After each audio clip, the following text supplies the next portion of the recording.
If you're struggling to land a job right now and you're sending out hundreds of applications with no interviews, you need to watch this. I used to literally apply to hundreds of jobs a year and get no interviews because of this one mistake I made. And after I fixed this one thing, I was able to land interviews at basically every big tech and finance company and even landed jobs at Tesla and Amazon. And that mistake is not optimizing my resume. The thing I think a lot of people don't get yet is that the only thing a recruiter knows about you when you send out an application is your resume. So if you're applying to hundreds of places and you're not getting an interview, it's clearly a problem with the resume. And honestly, I was in denial. I thought my resume was perfect, and that was until I talked to a bunch of big tech and finance recruiters that I was able to actually improve it and land any interview I wanted. At this point, I've reviewed and optimized hundreds of different students' resumes to help them land their dream job, and so here are a couple recommendations I have for you guys.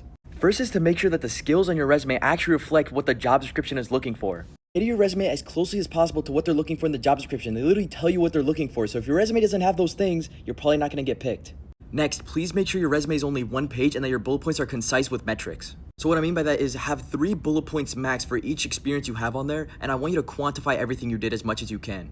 Efficiency increased, people impacted, any numbers you can put on there are definitely amazing. And the last tip is to honestly have as many people look at your resume as you can. At the end of the day, a recruiter is going to be looking at your resume, so getting as many different perspectives and views as possible to how to improve your resume and what they think of it is really important. I honestly feel like one of the main reasons I've been able to land so many interviews today is because I've had so many people look at my resume. So if you guys would like me to look at your resume, it's the first link in my bio and then the first tab right here. Follow for more tips on how to land your dream job.